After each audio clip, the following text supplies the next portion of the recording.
पृष्ठ संख्या 55। अध्याय 4। वैश्वीकरण और भारतीय अर्थव्यवस्था। आज के विश्व में उपभोक्ता के रूप में हम में से कुछ के सामने वस्तुओं और सेवाओं के विस्तृत विकल्प हैं। विश्व के शीर्षस्थ विनिर्माताओं द्वारा निर्मित डिजिटल कैमरे, मोबाइल फोन और टेलीविजन के नवीनतम मॉडल हमारे लिए सुलभ हैं। हमेशा भारत की सड़कों पर गाड़ियों के नए मॉडल देखे जा सकते हैं। वो दिन गुजर गए जब भारत की सड़कों पर केवल एम्बेसडर और फिएट कारें ही दिखाई देती थीं। आज भारतीय विश्व की लगभग सभी शीर्ष कंपनियों द्वारा निर्मित कारें खरीद रहे हैं। अनेक दूसरी वस्तुओं के ब्रांडों में भी इसी प्रकार की तीव्र वृद्धि देखी जा सकती है। कमीजों से लेकर टेलीविजनों और प्रसंस्करित फलों के रस तक। हमारे बाजारों में वस्तुओं के बहुव्यापी विकल्प अपेक्षाकृत नवीन परिघटना है। 2 दशक पहले भी आपको भारत के बाजारों में वस्तुओं की ऐसी विविधता नहीं मिलेगी। कुछ ही वर्षों में हमारा बाजार पूर्णतः परिवर्तित हो गया है। हम इस तीव्र परिवर्तन को कैसे समझ सकते हैं? ऐसे कौन से कारक हैं जो इन परिवर्तनों को ला रहे हैं, और ये परिवर्तन लोगों का जीवन किस प्रकार प्रभावित कर रहे हैं? इस अध्याय में हम इन प्रश्नों पर विचार करेंगे। इसी पृष्ठ पर कुछ चित्र भी दिखाए गए हैं। ये सभी चित्र बाजार के हैं, जिनमें बड़े बड़े शोरूम और बड़ी बड़ी दुकानें दिखाई गई हैं और घूमते हुए लोग दिखाए गए हैं। पृष्ठ संख्या 56। अंतर्देशीय उत्पादन। 20वीं सदी के मध्य तक उत्पादन मुख्यतः देशों की सीमाओं के अंदर ही सीमित था। इन देशों की सीमाओं को लांघने वाली वस्तुओं में केवल कच्चा माल, खाद्य पदार्थ और तैयार उत्पाद ही थे। भारत जैसे उपनिवेशों से कच्चा माल एवं खाद्य पदार्थ निर्यात होते थे और तैयार वस्तुओं का आयात होता था।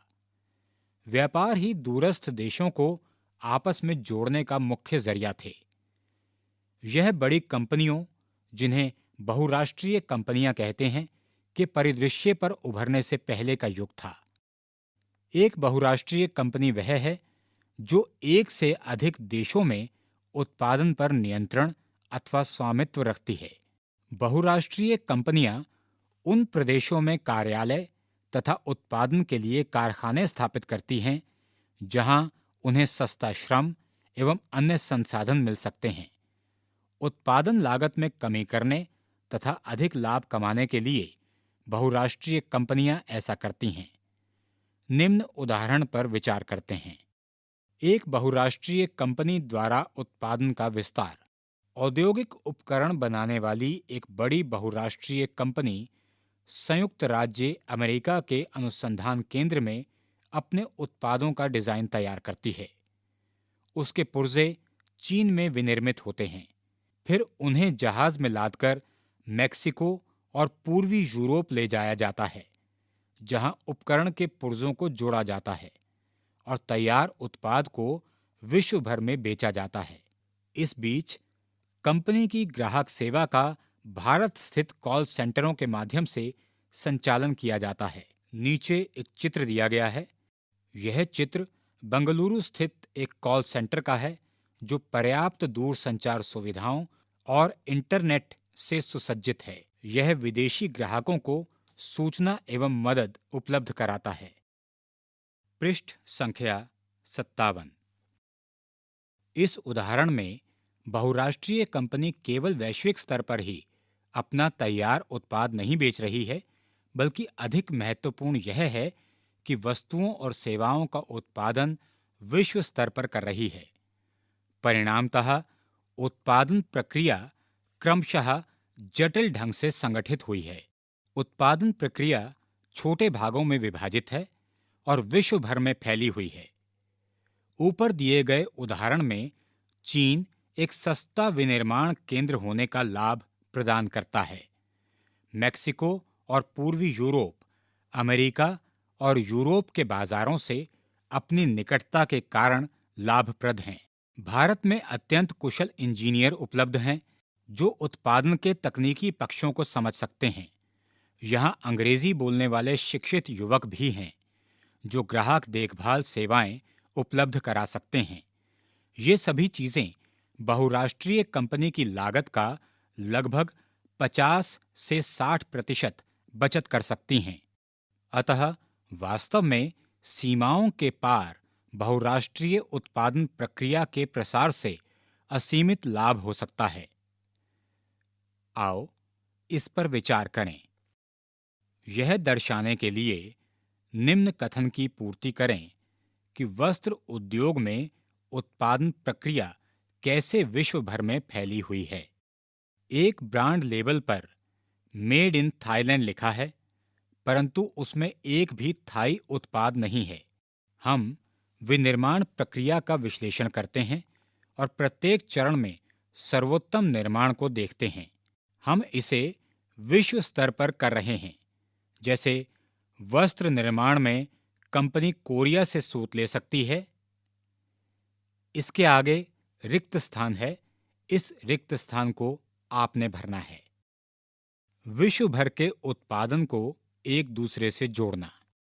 सामान्यतः बहुराष्ट्रीय कंपनियां उसी स्थान पर उत्पादन इकाई स्थापित करती हैं जो बाजार के नजदीक हो, जहां कम लागत पर कुशल और अकुशल श्रम उपलब्ध हो और जहां उत्पादन के अन्य कारकों की उपलब्धता सुनिश्चित हो। साथ ही बहुराष्ट्रीय कंपनियां सरकारी नीतियों पर भी नजर रखती हैं जो उनके हितों की देखभाल करती है। आप बाद में इस अध्याय में सरकारी नीतियों के बारे में और अध्ययन करेंगे। इन परिस्थितियों को सुनिश्चित करने के बाद ही बहुराष्ट्रीय कंपनियां उत्पादन के लिए कार्यालयों और कारखानों की स्थापना करती हैं। परिसंपत्तियों जैसे भूमि, भवन, मशीन और अन्य उपकरणों की खरीद में व्यय की गई मुद्रा को निवेश कहते हैं। बहुराष्ट्रीय कंपनियों द्वारा किए गए निवेश को विदेशी निवेश कहते हैं। कोई भी निवेश इस आशा से किया जाता है कि ये परिसंपत्तियां लाभ अर्जित करेंगी। कभी-कभी बहुराष्ट्रीय कंपनियां इन देशों की स्थानीय कंपनियों के साथ संयुक्त रूप से उत्पादन करती हैं। संयुक्त उत्पादन से स्थानीय कंपनी को दोहरा लाभ होता है। पहला, बहुराष्ट्रीय कंपनियां अतिरिक्त निवेश के लिए धन प्रदान कर सकती हैं, जैसे कि तीव्र उत्पादन के लिए मशीनें खरीदने के लिए। दूसरा, बहुराष्ट्रीय कंपनियां उत्पादन की नवीनतम प्रौद्योगिकी अपने साथ ला सकती हैं। नीचे एक चित्र दिया गया है। इस चित्र में एक व्यक्ति अपने हाथ में बैग लेकर जा रहा है और कह रहा है, हम इस कारखाने को दूसरे देश में स्थानांतरित कर देंगे, यहां पर यह खर्चीला हो गया है। पृष्ठ संख्या 58। लेकिन बहुराष्ट्रीय कंपनियों के निवेश का सबसे आम रास्ता स्थानीय कंपनियों को खरीदना और उसके बाद उत्पादन का प्रसार करना है। अपार संपदा वाली बहुराष्ट्रीय कंपनियां यह आसानी से कर सकती हैं। उदाहरण के लिए, एक बहुत बड़ी अमेरिकी बहुराष्ट्रीय कंपनी कारगिल फूड्स ने परख फूड्स जैसी छोटी भारतीय कंपनियों को खरीद लिया है। परख फूड्स ने भारत के विभिन्न भागों में एक बड़ा विपणन तंत्र तैयार किया था, जहां उसके ब्रांड काफी प्रसिद्ध थे।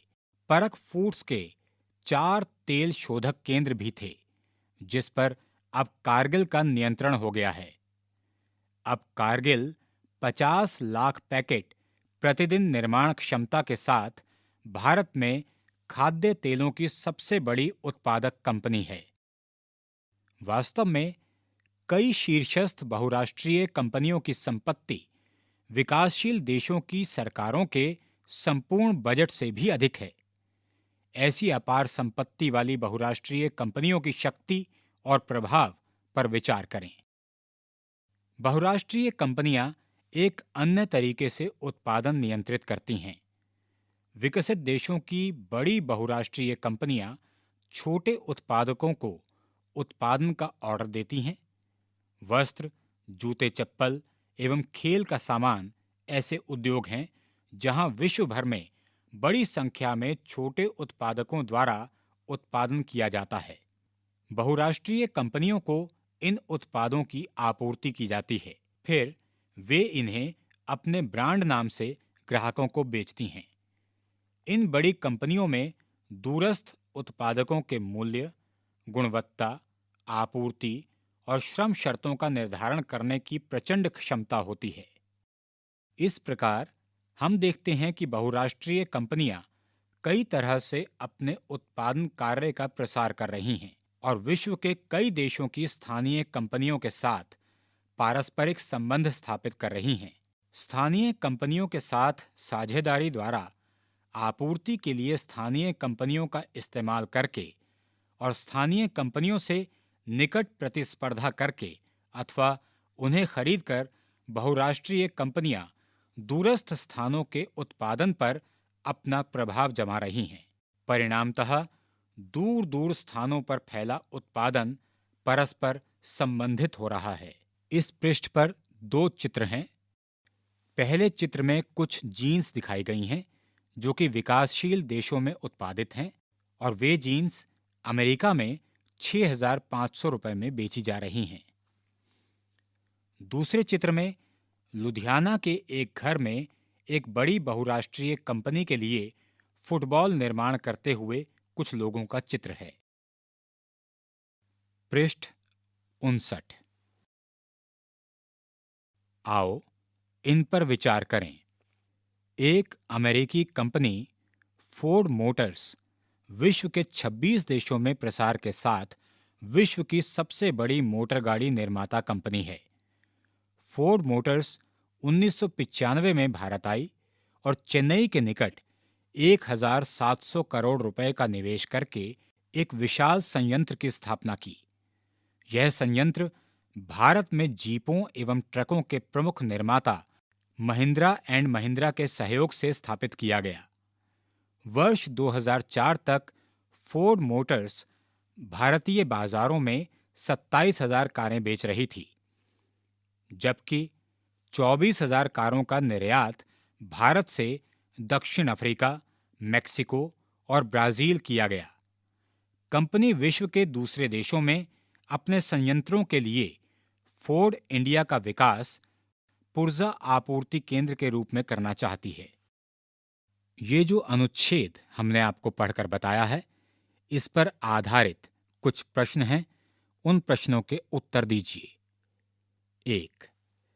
क्या आप मानते हैं कि फोर्ड मोटर्स एक बहुराष्ट्रीय कंपनी है? क्यों? 2. विदेशी निवेश क्या है? फोर्ड मोटर्स ने भारत में कितना निवेश किया था? 3. भारत में उत्पादन संयंत्र स्थापित करके फोर्ड मोटर्स जैसी बहुराष्ट्रीय कंपनियां केवल भारत जैसे देशों के विशाल बाजार का ही लाभ नहीं उठाती हैं, बल्कि कम उत्पादन लागत का भी लाभ प्राप्त करती हैं। कथन की व्याख्या करें। 4. आपके विचार से कंपनी अपने वैश्विक कारोबार के लिए कार के पुर्जों के विनिर्माण केंद्र के रूप में भारत का विकास क्यों करना चाहती है? निम्न कारकों पर विचार करें। अ. भारत में श्रम और अन्य संसाधनों पर लागत। ब. कई स्थानीय विनिर्माताओं की उपस्थिति जो फोर्ड मोटर्स को कल पुर्जों की आपूर्ति करते हैं। स. अधिक संख्या में भारत और चीन के ग्राहकों से निकटता। 5. भारत में फोर्ड मोटर्स द्वारा कारों के निर्माण से उत्पादन किस प्रकार परस्पर संबंधित होगा? 6. बहुराष्ट्रीय कंपनियां अन्य कंपनियों से किस प्रकार अलग हैं? 7. लगभग सभी बहुराष्ट्रीय कंपनियां अमेरिका, जापान या यूरोप की हैं, जैसे Nokia, Coca Cola, Pepsi, Honda, Nike. क्या आप अनुमान कर सकते हैं कि ऐसा क्यों है? नीचे एक चित्र दिया गया है जिसमें बड़े बड़े ट्रक हैं और इन ट्रकों पर भारतीय विदेश व्यापार और बाजारों का एकीकरण। लंबे समय से विदेश व्यापार विभिन्न देशों को आपस में जोड़ने का मुख्य माध्यम रहा है। इतिहास में आपने भारत और दक्षिण एशिया को पूर्व और पश्चिम के बाजारों से जोड़ने वाले व्यापार मार्गों और इन मार्गों से होने वाले गहन व्यापार के बारे में पढ़ा होगा। आपको यह भी याद होगा कि व्यापारिक हितों के कारण ही व्यापारिक कंपनियां जैसे ईस्ट इंडिया कंपनी भारत की ओर आकर्षित हुई। आखिरकार विदेशी व्यापार का बुनियादी कार्य क्या है? सरल शब्दों में कहा जाए तो विदेश व्यापार घरेलू बाजारों अर्थात अपने देश के बाजारों से बाहर के बाजारों में पहुंचने के लिए उत्पादकों को एक अवसर प्रदान करता है। उत्पादक केवल अपने देश के बाजारों में ही अपने उत्पाद नहीं बेच सकते हैं, बल्कि विश्व के अन्य देशों के बाजारों में भी प्रतिस्पर्धा कर सकते हैं। इसी प्रकार दूसरे देशों में उत्पादित वस्तुओं के आयात से खरीदारों के समक्ष उन वस्तुओं के घरेलू उत्पादन के अन्य विकल्पों का विस्तार होता है। पृष्ठ संख्या 60। इस पृष्ठ पर सबसे ऊपर एक चित्र दिया गया है और इस चित्र में कुछ दुकानें दिखाई गई हैं। इन दुकानों पर जो सामान बिक रहा है उसमें कुछ ऐसा सामान है जो भारत में बना है और कुछ ऐसा सामान है जो भारत में आयात हुआ है। अब हम भारत के बाजार पर चीनी खिलौनों के प्रभाव के उदाहरण के द्वारा विदेश व्यापार के प्रभाव का अध्ययन करते हैं। भारत में चीन के खिलौने। चीन के विनिर्माताओं को भारत में खिलौने निर्यात करने का एक अवसर का पता चलता है, जहां खिलौने अधिक मूल्य पर बेचे जा रहे हैं। वे भारत को खिलौने निर्यात करना आरंभ करते हैं। अब भारत में खरीदारों के पास भारतीय और चीनी खिलौनों के बीच चयन करने का विकल्प है। सस्ते दाम एवं नवीन डिजाइनों के कारण चीनी खिलौने भारतीय बाजारों में अधिक लोकप्रिय हैं। एक वर्ष में ही खिलौनों की 70 से 80% दुकानों में भारतीय खिलौनों का स्थान चीनी खिलौनों ने ले लिया है। अब भारत के बाजारों में खिलौने पहले की तुलना में सस्ते हैं। यहां क्या हो रहा है? व्यापार के कारण चीनी खिलौने भारत के बाजारों में आए। भारतीय और चीनी खिलौनों की प्रतिस्पर्धा में चीनी खिलौने बेहतर साबित हुए। भारतीय खरीदारों के समक्ष कम कीमत पर खिलौनों के अपेक्षाकृत अधिक विकल्प हैं। इससे चीन के खिलौना निर्माताओं को अपना व्यवसाय फैलाने के लिए एक अवसर प्राप्त होता है। इसके विपरीत भारतीय खिलौना निर्माताओं को हानि होती है, क्योंकि उनके खिलौने कम बिकते हैं। इस पृष्ठ पर एक चित्र दिया गया है। इस चित्र में कुछ दुकानें दिखाई गई हैं और इन दुकानों पर चीन में निर्मित कुछ खिलौने बिकते हुए दिखाए गए हैं। पृष्ठ संख्या 61। सामान्यतः व्यापार के खुलने से वस्तुओं का एक बाजार से दूसरे बाजार में आवागमन होता है। बाजार में वस्तुओं के विकल्प बढ़ जाते हैं। दो बाजारों में एक ही वस्तु का मूल्य एक समान होने लगता है। अब दो देशों के उत्पादक एक दूसरे से हजारों मील दूर होकर भी एक दूसरे से प्रतिस्पर्धा कर सकते हैं। इस प्रकार विदेश व्यापार विभिन्न देशों के बाजारों को जोड़ने या एकीकरण में सहायक होता है। इस पृष्ठ पर एक चित्र है और इस चित्र में दिखाया गया है कि सिले सिलाए वस्त्रों के छोटे व्यापारी को बहुराष्ट्रीय कंपनियों के ब्रांड और आयात दोनों से कड़ी प्रतिस्पर्धा का सामना करना पड़ रहा है। आओ इन पर विचार करें। 1. अतीत में देशों को जोड़ने वाला मुख्य माध्यम क्या था? अब यह अलग कैसे है? 2. विदेश व्यापार और विदेश निवेश में अंतर स्पष्ट करें। 3. हाल के वर्षों में चीन भारत से इस्पात आयात कर रहा है। व्याख्या करें कि चीन द्वारा इस्पात का आयात कैसे प्रभावित करेगा क. चीन की इस्पात कंपनियों को. ख. भारत की इस्पात कंपनियों को. ग. चीन में अन्य औद्योगिक वस्तुओं के उत्पादन के लिए इस्पात खरीदने वाले उद्योगों को. 4. चीन के बाजारों में भारत से इस्पात का आयात किस प्रकार दोनों देशों के इस्पात बाजार के एकीकरण में सहायता करेगा? व्याख्या करें। वैश्वीकरण क्या है? विगत 2 दशकों से अधिकांश बहुराष्ट्रीय कंपनियां विश्व में उन स्थानों की तलाश कर रही हैं जो उनके उत्पादन के लिए सस्ते हों। इन देशों में बहुराष्ट्रीय कंपनियों के निवेश में वृद्धि हो रही है। साथ ही विभिन्न देशों के बीच विदेश व्यापार में भी तीव्र वृद्धि हो रही है। विदेश व्यापार का एक बड़ा भाग बहुराष्ट्रीय कंपनियों द्वारा नियंत्रित है। जैसे भारत में फोर्ड मोटर्स का कार संयंत्र केवल भारत के लिए ही कारों का निर्माण नहीं करता, बल्कि वह अन्य विकासशील देशों को कारें और विश्व भर में अपने कारखानों के लिए कलपुर्जों का भी निर्यात करता है। इसी प्रकार अधिकांश बहुराष्ट्रीय कंपनियों के क्रियाकलाप में वस्तुओं और सेवाओं का बड़े पैमाने पर व्यापार शामिल होता है।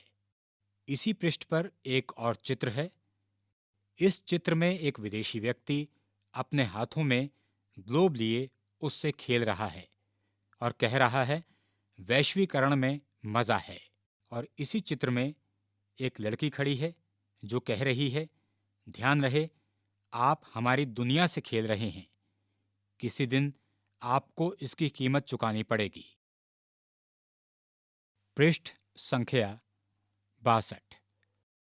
अधिक विदेशी व्यापार और अधिक विदेशी निवेश के परिणाम स्वरूप विभिन्न देशों के बाजारों एवं उत्पादों में एकीकरण हो रहा है। विभिन्न देशों के बीच परस्पर संबंध और तीव्र एकीकरण की प्रक्रिया ही वैश्वीकरण है। बहुराष्ट्रीय कंपनियां वैश्वीकरण की प्रक्रिया में मुख्य भूमिका निभा रही हैं।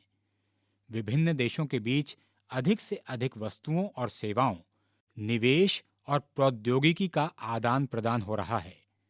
विगत कुछ दशकों की तुलना में विश्व के अधिकांश भाग एक दूसरे के अपेक्षाकृत अधिक संपर्क में आए हैं। वस्तुओं, सेवाओं, निवेशों और प्रौद्योगिकी के अतिरिक्त विभिन्न देशों को आपस में जोड़ने का एक और माध्यम हो सकता है। यह माध्यम है विभिन्न देशों के बीच लोगों का आवागमन। प्रायः लोग बेहतर आय, बेहतर रोजगार एवं शिक्षा की तलाश में एक देश से दूसरे देश में आवागमन करते हैं, किंतु विगत कुछ दशकों में अनेक प्रतिबंधों के कारण विभिन्न देशों के बीच लोगों के आवागमन में अधिक वृद्धि नहीं हुई है। नीचे एक चित्र दिया गया है। इस चित्र में एक बैलगाड़ी जा रही है और बैलगाड़ी पर बैठा व्यक्ति कह रहा है, हमने परिवहन में काफी उन्नति देखी है। आओ इन पर विचार करें। 1. वैश्वीकरण प्रक्रिया में बहुराष्ट्रीय कंपनियों की क्या भूमिका है? 2. वे कौन से विभिन्न तरीके हैं जिनके द्वारा देशों को परस्पर संबंधित किया जा सकता है? 3. सही विकल्प का चयन करें। देशों को जोड़ने से वैश्वीकरण के परिणाम होंगे। क. उत्पादकों के बीच कम प्रतिस्पर्धा होगी। ख. उत्पादकों के बीच अधिक प्रतिस्पर्धा होगी। ग. उत्पादकों के बीच प्रतिस्पर्धा में परिवर्तन नहीं होगा। वैश्वीकरण को संभव बनाने वाले कारक। प्रौद्योगिकी में तीव्र उन्नति वह मुख्य कारक है जिसने वैश्वीकरण की प्रक्रिया को उत्प्रेरित किया। जैसे विगत 50 वर्षों में परिवहन प्रौद्योगिकी में बहुत उन्नति हुई है। इसने लंबी दूरियों तक वस्तुओं की तीव्रतर आपूर्ति को कम लागत पर संभव किया है। इसी पृष्ठ पर एक और चित्र दिया गया है। इस चित्र में वस्तुओं को कंटेनरों में रखा गया है, जिससे इन्हें जहाज़ों, रेलों, वायुयानों एवं ट्रकों पर बिना क्षति के लादा जा सके। कंटेनरों से ढुलाई और लागत में काफी बचत हुई है और माल को बाजारों तक पहुंचाने की गति में वृद्धि हुई है। इसी प्रकार वायु यातायात की लागत में गिरावट आई है। परिणामतः वायु मार्ग से अपेक्षाकृत अधिक मात्रा में वस्तुओं का परिवहन संभव हुआ। पृष्ठ संख्या 63। इससे भी अधिक उल्लेखनीय है सूचना एवं संचार प्रौद्योगिकी का विकास। वर्तमान समय में दूरसंचार, कंप्यूटर और इंटरनेट के क्षेत्र में प्रौद्योगिकी द्रुत गति से परिवर्तित हो रही है। दूरसंचार सुविधाओं, टेलीग्राफ, टेलीफोन, मोबाइल फोन एवं फैक्स का विश्व भर में एक दूसरे से संपर्क करने, सूचनाओं को तत्काल प्राप्त करने और दूरवर्ती क्षेत्रों से संवाद करने में प्रयोग किया जाता है। ये सुविधाएं संचार उपग्रहों द्वारा सुगम हुई हैं। जैसा कि आप जानते होंगे, जीवन के लगभग प्रत्येक क्षेत्र में कंप्यूटरों का प्रवेश हो गया है। आपने इंटरनेट के चमत्कारिक संसार में भी प्रवेश किया होगा, जहां जो कुछ भी आप जानना चाहते हैं, लगभग उसकी जानकारी प्राप्त कर सकते हैं और सूचनाओं को आपस में बांट सकते हैं। इंटरनेट से हम तत्काल इलेक्ट्रॉनिक डाक, ईमेल भेज सकते हैं और अत्यंत कम मूल्य पर विश्व भर में बात, वॉइसमेल कर सकते हैं। इसके नीचे एक चित्र दिया गया है।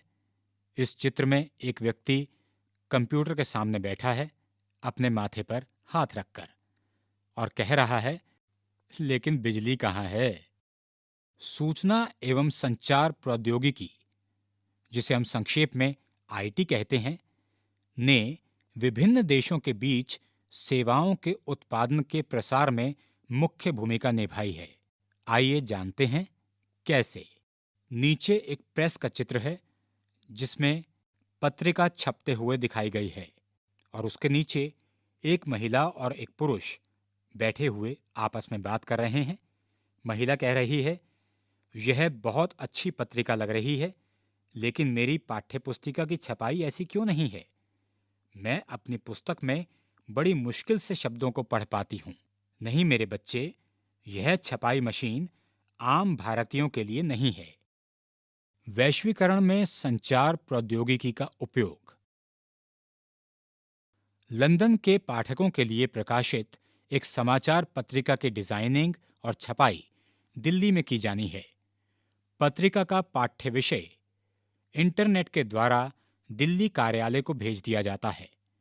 दिल्ली कार्यालय में डिजाइनर दूरसंचार सुविधाओं का उपयोग करके लंदन कार्यालय से पत्रिका के डिजाइन के बारे में निर्देश प्राप्त करते हैं। डिजाइन तैयार करने का काम कंप्यूटर पर किया जाता है। छपाई के बाद पत्रिकाओं को वायु मार्ग से लंदन भेजा जाता है। यहां तक कि डिजाइन और छपाई के पैसे का भुगतान इंटरनेट, ई बैंकिंग के द्वारा लंदन के एक बैंक से दिल्ली के एक बैंक को तत्काल कर दिया जाता है। आओ इन पर विचार करें। 1. ऊपर दिए गए उदाहरण में उत्पादन में प्रौद्योगिकी के प्रयोग का उल्लेख करने वाले शब्दों को रेखांकित करें। 2. सूचना प्रौद्योगिकी वैश्वीकरण से कैसे जुड़ी हुई है? क्या सूचना प्रौद्योगिकी के प्रसार के बिना वैश्वीकरण संभव होता?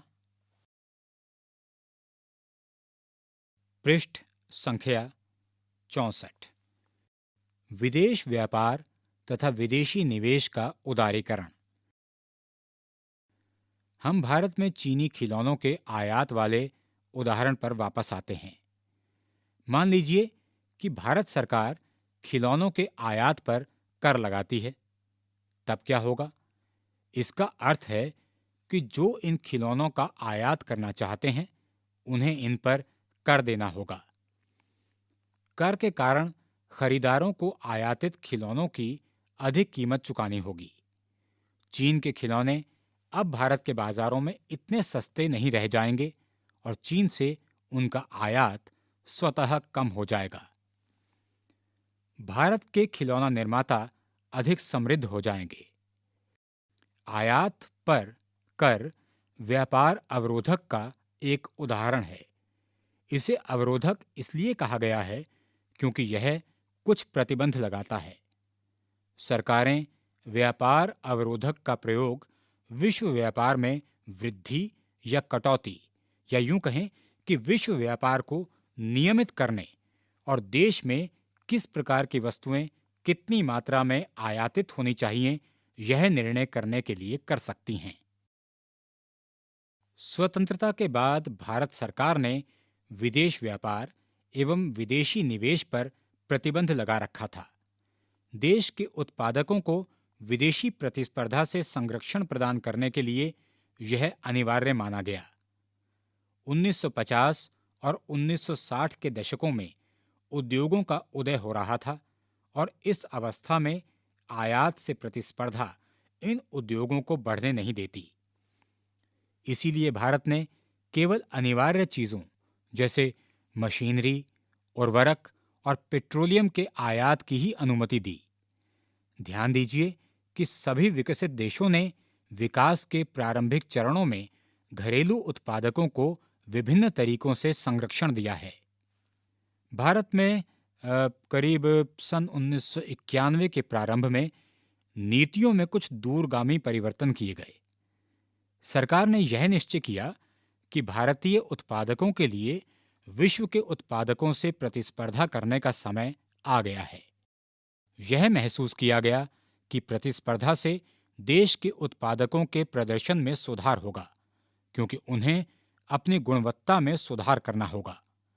इस निर्णय का प्रभावशाली अंतर्राष्ट्रीय संगठनों ने समर्थन किया। अतः विदेशी व्यापार एवं विदेशी निवेश पर से अवरोधों को काफी हद तक हटा दिया गया। इसका अर्थ है कि वस्तुओं का आयात निर्यात सुगमता से किया जा सकता था और विदेशी कंपनियां यहां अपने कार्यालय और कारखाने स्थापित कर सकती थीं। सरकार द्वारा अवरोधों अथवा प्रतिबंधों को हटाने की प्रक्रिया उदारीकरण के नाम से जानी जाती है। व्यापार के उदारीकरण से व्यवसायियों को मुक्त रूप से निर्णय लेने की अनुमति मिली है कि वे क्या आयात या निर्यात करना चाहते हैं। सरकार पहले की तुलना में कम नियंत्रण करती है और इसलिए उसे अधिक उदार कहा जाता है। आओ इन पर विचार करें। 1. विदेश व्यापार के उदारीकरण से आप क्या समझते हैं? 2. आयात पर कर एक प्रकार का व्यापार अवरोधक है। इससे सरकार आयात होने वाली वस्तुओं की संख्या भी सीमित कर सकती है। इसे कोटा कहते हैं।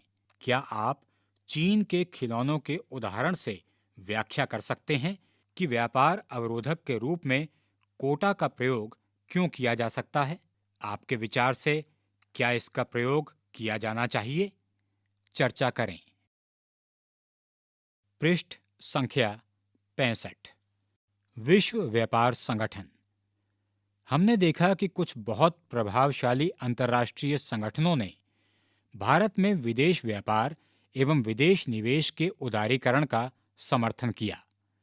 इन संगठनों का मानना है कि विदेश व्यापार और विदेशी निवेश पर सभी अवरोधक हानिकारक हैं।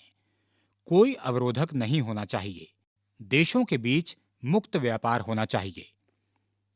विश्व के सभी देशों को अपनी नीतियां उदार बनानी चाहिए।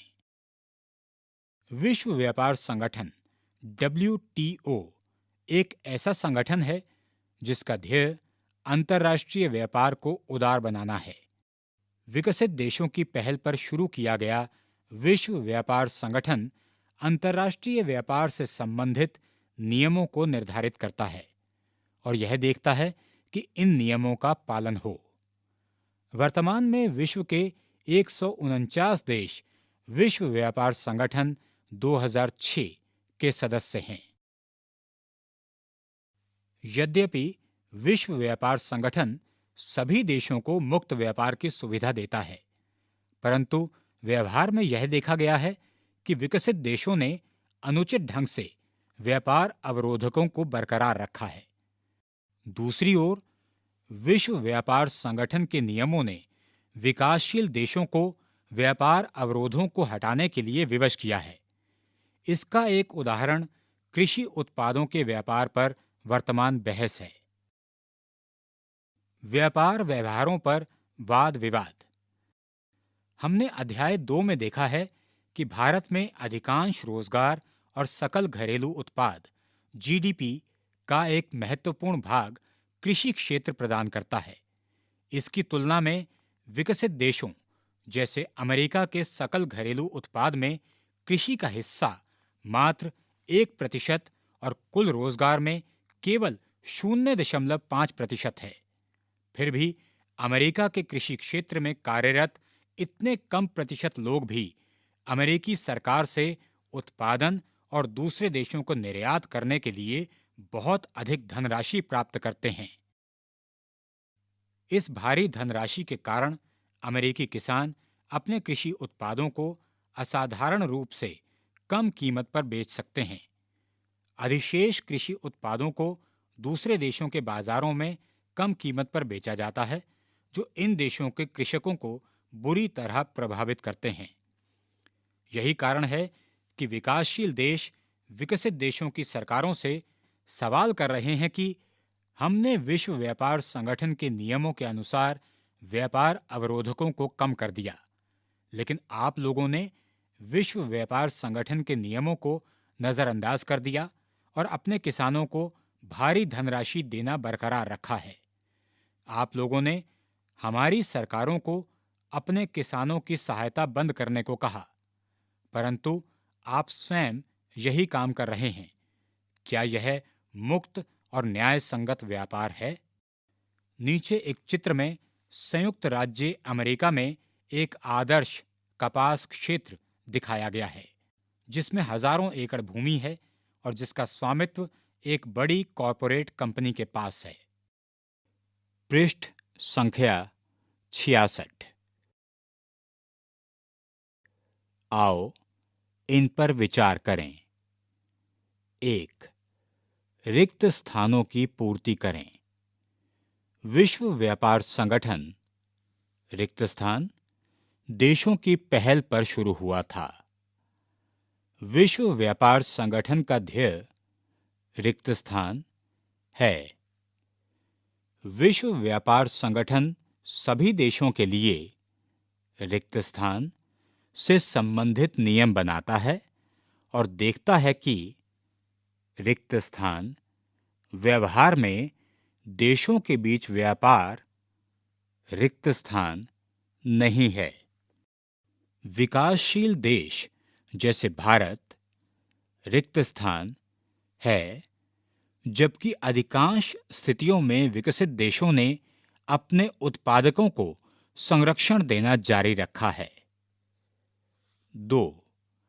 आपके विचार से विभिन्न देशों के बीच अधिकाधिक न्याय संगत व्यापार के लिए क्या किया जा सकता है? 3. उपर्युक्त उदाहरण में हमने देखा कि अमेरिकी सरकार किसानों को उत्पादन के लिए भारी धनराशि देती है। कभी-कभी सरकार कुछ विशेष प्रकार की वस्तुओं जैसे पर्यावरण के अनुकूल वस्तुओं के उत्पादन को बढ़ावा देने के लिए सहायता देती है। यह न्याय संगत है या नहीं, चर्चा करें। भारत में वैश्वीकरण का प्रभाव। विगत 15 वर्षों में भारतीय अर्थव्यवस्था के वैश्वीकरण ने एक लंबी दूरी तय की है। इसका लोगों के जीवन पर क्या प्रभाव पड़ा है, हम कुछ प्रमाण देखते हैं। वैश्वीकरण और उत्पादकों, स्थानीय एवं विदेशी, दोनों के बीच वृहत्तर प्रतिस्पर्धा से उपभोक्ताओं, विशेषकर शहरी क्षेत्र में धनी वर्ग के उपभोक्ताओं को लाभ हुआ है। इन उपभोक्ताओं के समक्ष पहले से अधिक विकल्प हैं और वे अब अनेक उत्पादों की उत्कृष्ट गुणवत्ता और कम कीमत से लाभान्वित हो रहे हैं। परिणामतः ये लोग पहले की तुलना में आज अपेक्षाकृत उच्चतर जीवन स्तर का आनंद ले रहे हैं। उत्पादकों और श्रमिकों पर वैश्वीकरण का एक समान प्रभाव नहीं पड़ा है। पहला, विगत 15 वर्षों में बहुराष्ट्रीय कंपनियों ने भारत में अपने निवेश में वृद्धि की है, जिसका अर्थ है कि भारत में निवेश करना उनके लिए लाभप्रद रहा है। बहुराष्ट्रीय कंपनियों ने शहरी इलाकों के उद्योगों जैसे सेलफोन, मोटर गाड़ियों, इलेक्ट्रॉनिक उत्पादों, ठंडे पेय पदार्थों और जंक खाद्य पदार्थों एवं बैंकिंग जैसी सेवाओं के निवेश में रुचि दिखाई है। इन उत्पादों के अधिकांश खरीदार संपन्न वर्ग के लोग हैं। इन उद्योगों और सेवाओं में नए रोजगार उत्पन्न हुए हैं। साथ ही इन उद्योगों को कच्चे माल इत्यादि की आपूर्ति करने वाली स्थानीय कंपनियां समृद्ध हुईं। पृष्ठ संख्या 67। विदेशी निवेश आकर्षित करने के लिए उठाए गए कदम। हाल के वर्षों में भारत की केंद्र एवं राज्य सरकारें भारत में निवेश हेतु विदेशी कंपनियों को आकर्षित करने के लिए विशेष कदम उठा रही हैं। औद्योगिक क्षेत्रों, जिन्हें विशेष आर्थिक क्षेत्र कहा जाता है, की स्थापना की जा रही है। विशेष आर्थिक क्षेत्रों में विश्व स्तरीय सुविधाएं, बिजली, पानी, सड़क, परिवहन, भंडारण, मनोरंजन और शैक्षिक सुविधाएं उपलब्ध होनी चाहिए। विशेष आर्थिक क्षेत्र में उत्पादन इकाइयां स्थापित करने वाली कंपनियों को आरंभिक 5 वर्षों तक कोई कर नहीं देना पड़ता है। विदेशी निवेश आकर्षित करने हेतु सरकार ने श्रम कानूनों में लचीलापन लाने की अनुमति दे दी है।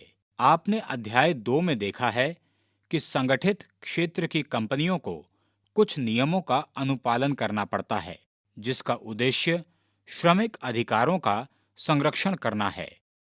हाल के वर्षों में सरकार ने कंपनियों को अनेक नियमों से छूट लेने की अनुमति दे दी है।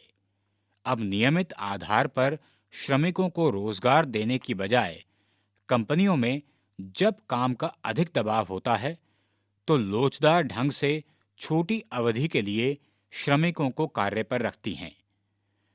कंपनी की श्रम लागत में कटौती करने के लिए ऐसा किया जाता है। फिर भी विदेशी कंपनियां अभी भी संतुष्ट नहीं हैं और श्रम कानूनों में और अधिक लचीलेपन की मांग कर रही हैं। यहाँ एक विदेशी व्यक्ति का चित्र दिया गया है जो कह रहा है, अब हम निवेश करने के लिए तैयार हैं। दूसरा, अनेक शीर्ष भारतीय कंपनियां बढ़ी हुई प्रतिस्पर्धा से लाभान्वित हुई हैं। इन कंपनियों ने नवीनतम प्रौद्योगिकी और उत्पादन प्रणाली में निवेश किया और अपने उत्पादन मानकों को ऊंचा उठाया है। कुछ ने विदेशी कंपनियों के साथ सफलतापूर्वक सहयोग कर लाभ अर्जित किया। इससे भी आगे वैश्वीकरण ने कुछ बड़ी भारतीय कंपनियों को बहुराष्ट्रीय कंपनियों के रूप में उभरने के योग्य बनाया है। टाटा मोटर्स, मोटर गाड़ियां, इन्फोसिस, आईटी, रैनबैक्सी, दवाइयां, एशियन पेंट्स, पेंट, सुंदरम फास्टनर्स, नट और बोल्ट कुछ ऐसी भारतीय कंपनियां हैं जो विश्व स्तर पर अपने क्रियाकलापों का प्रसार कर रही हैं। वैश्वीकरण ने सेवा प्रदाता कंपनियों, विशेषकर सूचना और संचार प्रौद्योगिकी वाली कंपनियों के लिए नए अवसरों का सृजन किया है। भारतीय कंपनी द्वारा लंदन स्थित कंपनी के लिए पत्रिका का प्रकाशन और कॉल सेंटर इसके उदाहरण हैं।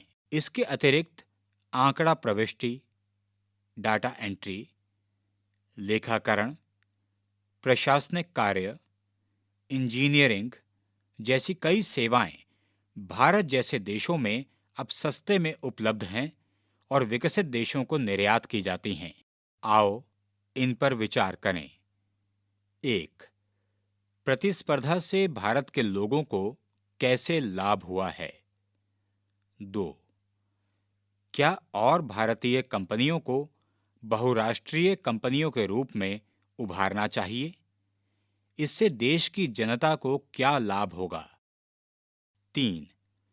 सरकारें अधिक विदेशी निवेश आकर्षित करने का प्रयास क्यों करती हैं? 4. अध्याय 1 में हमने देखा कि एक का विकास दूसरे के लिए कैसे विध्वंसक हो सकता है। भारत के कुछ लोगों ने विशेष आर्थिक क्षेत्रों सेज की स्थापना का विरोध किया है। पता कीजिए ये लोग कौन हैं और इसका विरोध क्यों कर रहे हैं। पृष्ठ संख्या 68। छोटे उत्पादक, प्रतिस्पर्धा करो या नष्ट हो जाओ। वैश्वीकरण ने बड़ी संख्या में छोटे उत्पादकों और श्रमिकों के लिए बड़ी चुनौतियां खड़ी की हैं। बढ़ती प्रतियोगिता। रवि को यह अपेक्षा नहीं थी कि उसे एक उद्योगपति के रूप में अपने जीवन की छोटी अवधि में ही संकट का सामना करना पड़ेगा। रवि ने सन 1992 में तमिलनाडु के एक औद्योगिक शहर होसुर में संधारित्रों का निर्माण करने वाली अपनी कंपनी शुरू करने के लिए बैंक से ऋण लिया। संधारित्रों का इस्तेमाल ट्यूबलाइटों, टेलीविजनों सहित अनेक घरेलू इलेक्ट्रॉनिक उपकरणों में होता है। 3 वर्षों के भीतर वह अपने उत्पादन का विस्तार करने में सक्षम हो गया और उसकी कंपनी में 20 कर्मचारी काम करने लगे। अपनी कंपनी चलाने में उसका संघर्ष तब प्रारंभ हुआ जब सरकार ने सन 2001 में विश्व व्यापार संगठन के समझौते के अनुसार संधारित्रों के आयात पर से प्रतिबंधों को हटा दिया। उसके मुख्य ग्राहकों में टेलीविजन कंपनियां थीं, जो टेलीविजन सेटों का निर्माण करने के लिए संधारित्रों सहित अनेक पुर्जे थोक में खरीदती और टेलीविजन सेटों का निर्माण करती हैं। किंतु बहुराष्ट्रीय कंपनियों के ब्रांडों से प्रतिस्पर्धा ने भारतीय टेलीविजन कंपनियों के लिए संयोजन कार्य करने के लिए विवश कर दिया। उनमें से कुछ जब संधारित्र खरीदती थीं, तो वे इनका आयात करना पसंद करती थीं, क्योंकि आयातित सामानों की कीमत रवि जैसे लोगों द्वारा निर्धारित कीमत से आधी होती थी। अब रवि वर्ष 2000 में निर्मित संधारित्रों से आधे से भी कम संधारित्रों का निर्माण करता है और उसके लिए केवल 7 श्रमिक काम कर रहे हैं। रवि के अनेक दोस्तों ने, जो हैदराबाद और चेन्नई में इसी व्यवसाय में थे, अपनी इकाइयां बंद कर दीं। यहाँ एक चित्र दिया गया है। इस चित्र में एक व्यक्ति उदास बैठा हुआ है। बैटरी, संधारित्र, प्लास्टिक, खिलौने, टायरों, डेयरी उत्पादों एवं खाद्य तेल के उद्योग कुछ ऐसे उदाहरण हैं जहां प्रतिस्पर्धा के कारण छोटे विनिर्माताओं पर कड़ी मार पड़ी है। कई इकाइयां बंद हो गईं, जिसके चलते अनेक श्रमिक बेरोजगार हो गए। भारत में लघु उद्योगों में कृषि के बाद सबसे अधिक श्रमिक, लगभग 2 करोड़, नियोजित हैं। आओ इन पर विचार करें। 1. रवि की लघु उत्पादन इकाई बढ़ती प्रतिस्पर्धा से किस प्रकार प्रभावित हुई? 2. दूसरे देशों के उत्पादकों की तुलना में उत्पादन लागत अधिक होने के कारण क्या रवि जैसे उत्पादकों को उत्पादन रोक देना चाहिए? आप क्या सोचते हैं? 3. नवीनतम अध्ययनों ने संकेत किया है कि भारत के लघु उत्पादकों को बाजार में बेहतर प्रतिस्पर्धा के लिए 3 चीजों की आवश्यकता है। बेहतर सड़कें, बिजली, पानी, कच्चा माल, विपणन और सूचना तंत्र। प्रौद्योगिकी में सुधार एवं आधुनिकीकरण। और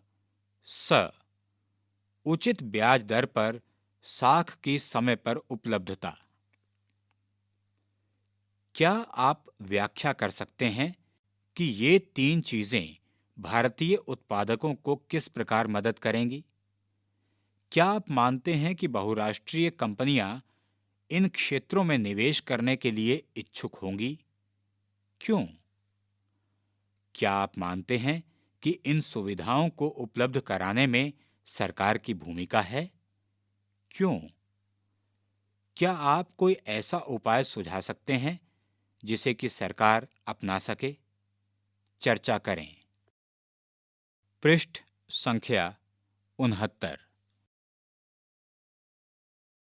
प्रतिस्पर्धा और अनिश्चित रोजगार। वैश्वीकरण और प्रतिस्पर्धा के दबाव ने श्रमिकों के जीवन को व्यापक रूप से प्रभावित किया है। बढ़ती प्रतिस्पर्धा के कारण अधिकांश नियोक्ता इन दिनों श्रमिकों को रोजगार देने में लचीलापन पसंद करते हैं। इसका अर्थ है कि श्रमिकों का रोजगार अब सुनिश्चित नहीं है। अब हम देखते हैं कि भारत में वस्त्र निर्यात उद्योग प्रतिस्पर्धा के दबाव को कैसे सहन कर रहे हैं। यहां एक चित्र दिया गया है। चित्र में वस्त्र निर्यातक फैक्ट्री में महिला श्रमिक काम कर रही हैं। यद्यपि वैश्वीकरण ने महिलाओं को काम के लिए अवसर प्रदान किया है, परंतु रोजगार की स्थितियां यह प्रदर्शित करती हैं कि महिलाओं को लाभ में भागीदारी समुचित रूप से नहीं मिली। अमेरिका और यूरोप में वस्त्र उद्योग की बड़ी बहुराष्ट्रीय कंपनियां भारतीय निर्यातकों को वस्तुओं की आपूर्ति के लिए ऑर्डर देती हैं। विश्वव्यापी नेटवर्क से युक्त बड़ी बहुराष्ट्रीय कंपनियां लाभ को अधिकतम करने के लिए सबसे सस्ती वस्तुएं खोजती हैं। इन बड़े ऑर्डरों को प्राप्त करने के लिए भारतीय वस्त्र निर्यातक अपनी लागत कम करने की कड़ी कोशिश करते हैं। चूंकि कच्चे माल पर लागत में कटौती नहीं की जा सकती, इसलिए नियोक्ता श्रम लागत में कटौती करने की कोशिश करते हैं। जहां पहले कारखाने श्रमिकों को स्थायी आधार पर रोजगार देते थे, वहीं वे अब अस्थायी रोजगार देते हैं ताकि श्रमिकों को वर्ष भर वेतन नहीं देना पड़े। श्रमिकों को बहुत लंबे कार्य घंटों तक काम करना पड़ता है और अत्यधिक मांग की अवधि में नियमित रूप से रात में भी काम करना पड़ता है। मजदूरी काफी कम होती है और श्रमिक अपनी रोजी रोटी के लिए अतिरिक्त समय में भी काम करने के लिए विवश हो जाते हैं। हालांकि वस्त्र निर्यातकों के बीच प्रतिस्पर्धा से बहुराष्ट्रीय कंपनियों को अधिक लाभ कमाने में मदद मिली है, परंतु वैश्वीकरण के कारण मिले लाभ में श्रमिकों को न्याय संगत हिस्सा नहीं दिया गया है। कपड़ा श्रमिक। 35 वर्षीय सुशीला ने दिल्ली के एक वस्त्र निर्यातक उद्योग में एक श्रमिक के रूप में कई वर्ष काम किया। जब वह एक स्थायी श्रमिक के रूप में नियुक्त थी, तो स्वास्थ्य बीमा, भविष्य निधि एवं अतिरिक्त समय में कार्य करने के लिए दुगुनी मजदूरी की हकदार थी। जब 1990 के दशक के अंतिम वर्षों में सुशीला की फैक्ट्री बंद हो गई, तो 6 माह तक रोजगार की तलाश करने के बाद अंततः उसे अपने घर से 30 किलोमीटर दूर एक रोजगार मिला। कई वर्षों तक इस फैक्ट्री में काम करने के बावजूद वह एक अस्थायी श्रमिक है और पहले की तुलना में आधे से भी कम कमा पाती है। वह सप्ताह के 7 दिन सुबह 7:30 बजे अपने घर से निकलती है और शाम 10 बजे वापस आती है। एक दिन काम नहीं करने का अर्थ है उस दिन की मजदूरी नहीं मिलना। उसे अब कोई अन्य लाभ नहीं मिलता जो पहले मिलता था। उसके घर के समीप की फैक्ट्रियों को काफी अस्थिर ऑर्डर मिलते हैं और इसलिए वे कम वेतन भी देती हैं। पृष्ठ संख्या 70। उपरोक्त कार्य परिस्थितियां और श्रमिकों की कठिनाइयां भारत के अनेक औद्योगिक इकाइयों और सेवाओं में सामान्य बात हो गई है। आज अधिकांश श्रमिक असंगठित क्षेत्र में नियोजित हैं। यही नहीं, संगठित क्षेत्र में क्रमशः कार्य परिस्थितियां असंगठित क्षेत्र के समान होती जा रही हैं। संगठित क्षेत्र के श्रमिकों जैसे सुशीला को अब कोई संरक्षण और लाभ नहीं मिलता जिसका वह पहले उपभोग करती थी। आओ इन पर विचार करें। 1. वस्त्र उद्योग के श्रमिकों, भारतीय निर्यातकों और विदेशी बहुराष्ट्रीय कंपनियों को प्रतिस्पर्धा ने किस प्रकार प्रभावित किया है? 2. वैश्वीकरण से मिले लाभों में श्रमिकों को न्याय संगत हिस्सा मिल सके, इसके लिए इन वर्गों को क्या करना चाहिए? क. सरकार, ख. निर्यातक फैक्ट्रियों के नियोक्ता, ग. बहुराष्ट्रीय कंपनियां, घ. श्रमिक। 3. वर्तमान समय में भारत में बहस है कि क्या कंपनियों को रोजगार नीतियों के मुद्दे पर लचीलापन अपनाना चाहिए। इस अध्याय के आधार पर नियोक्ताओं और श्रमिकों के पक्षों का संक्षिप्त विवरण दें। न्याय संगत वैश्वीकरण के लिए संघर्ष।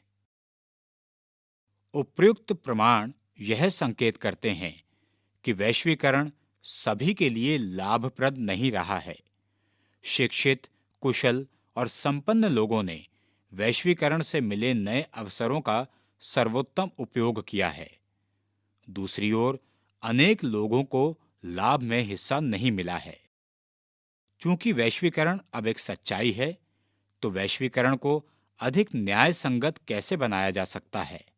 न्याय संगत वैश्वीकरण सभी के लिए अवसर प्रदान करेगा और यह सुनिश्चित भी करेगा कि वैश्वीकरण के लाभों में सबकी बेहतर हिस्सेदारी हो।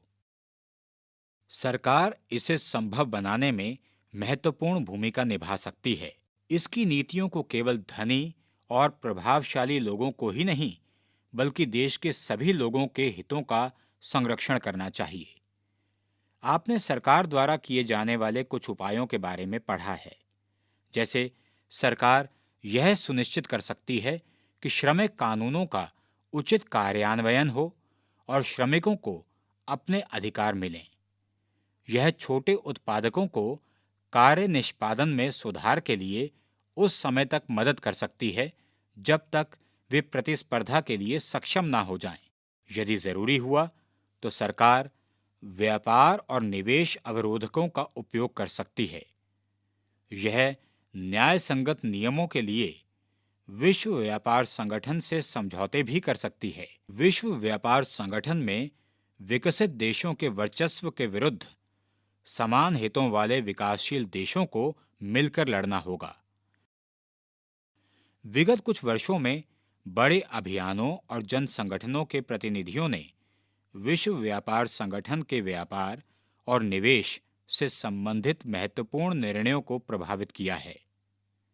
यह प्रदर्शित करता है कि जनता भी न्याय संगत वैश्वीकरण के संघर्ष में महत्वपूर्ण भूमिका निभा सकती है। पृष्ठ संख्या 71। इस पृष्ठ पर सबसे ऊपर एक चित्र दिया गया है जिसमें सन 2005 में हांगकांग में WTO के खिलाफ प्रदर्शन करते हुए लोग दिखाए गए हैं। सारांश। इस अध्याय में हमने वैश्वीकरण की वर्तमान अवस्था का अध्ययन किया।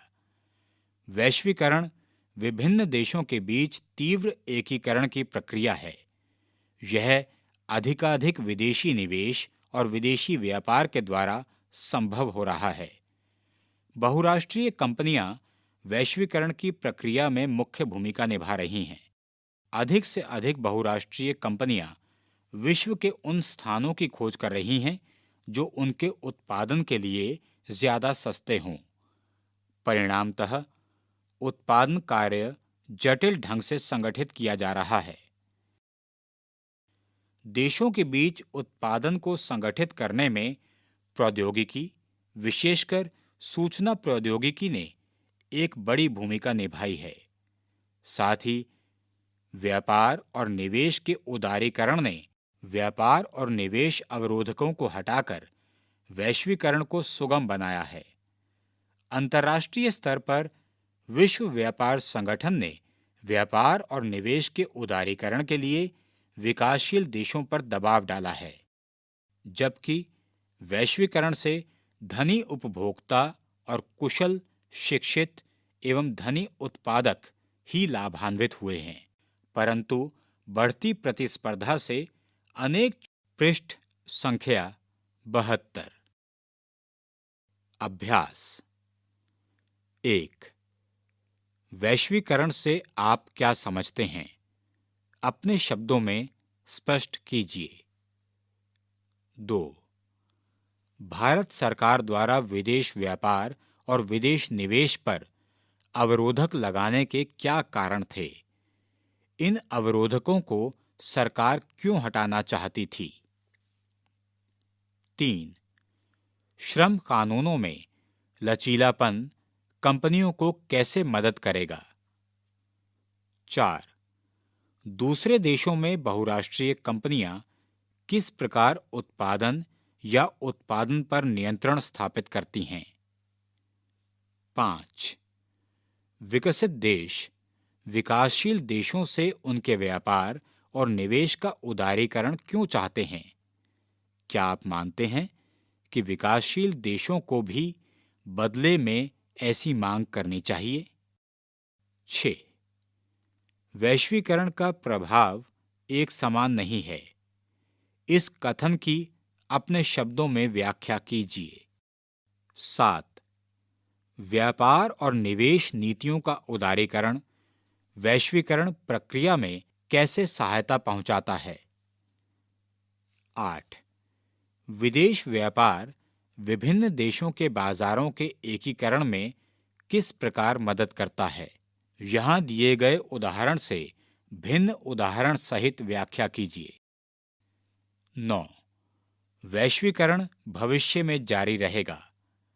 क्या आप कल्पना कर सकते हैं कि आज से 20 वर्ष बाद विश्व कैसा होगा? अपने उत्तर का कारण दीजिए। 10. मान लीजिए कि आप दो लोगों को तर्क करते हुए पाते हैं। एक कह रहा है कि वैश्वीकरण ने हमारे देश के विकास को क्षति पहुंचाई है। दूसरा कह रहा है कि वैश्वीकरण ने भारत के विकास में सहायता की है। इन लोगों को आप कैसे जवाब दोगे? 11. रिक्त स्थानों की पूर्ति कीजिए। 2 दशक पहले की तुलना में भारतीय खरीदारों के पास वस्तुओं के अधिक विकल्प हैं। यह रिक्त स्थान की प्रक्रिया से नजदीक से जुड़ा हुआ है। अनेक दूसरे देशों में उत्पादित वस्तुओं को भारत के बाजारों में बेचा जा रहा है। इसका अर्थ है कि अन्य देशों के साथ रिक्त स्थान बढ़ रहा है। इससे भी आगे भारत में बहुराष्ट्रीय कंपनियों द्वारा उत्पादित ब्रांडों की बढ़ती संख्या हम बाजारों में देखते हैं। बहुराष्ट्रीय कंपनियां भारत में निवेश कर रही हैं क्योंकि रिक्त स्थान।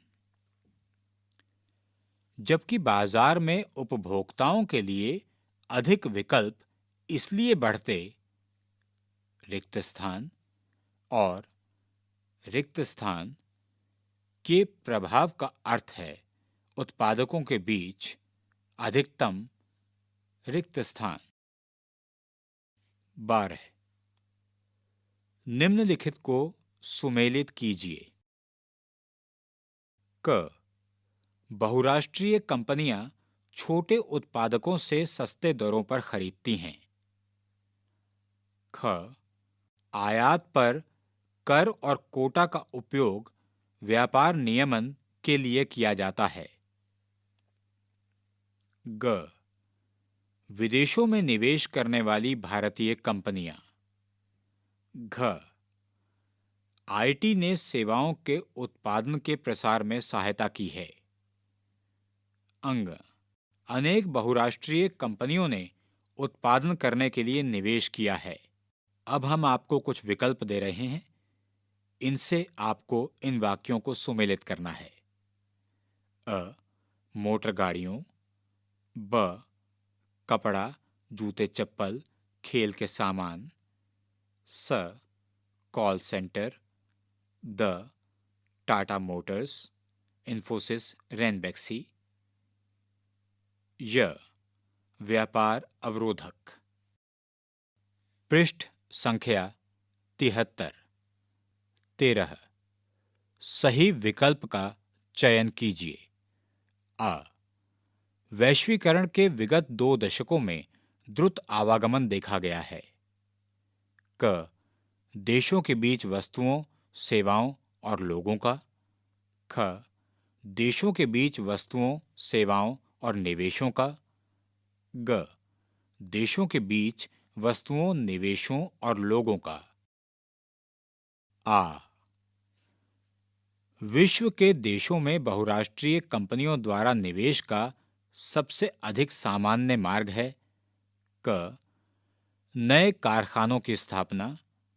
ख स्थानीय कंपनियों को खरीद लेना। ग स्थानीय कंपनियों से साझेदारी करना। ई वैश्वीकरण ने जीवन स्तर के सुधार में सहायता पहुंचाई है। क सभी लोगों के। ख विकसित देशों के लोगों के। ग विकासशील देशों के श्रमिकों के। घ उपयुक्त में से कोई नहीं। अतिरिक्त परियोजना कार्यकलाप। कुछ ब्रांडेड उत्पादों को लीजिए जिनका हम रोजाना इस्तेमाल करते हैं, जैसे साबुन, टूथपेस्ट, कपड़े, इलेक्ट्रॉनिक वस्तुएं इत्यादि।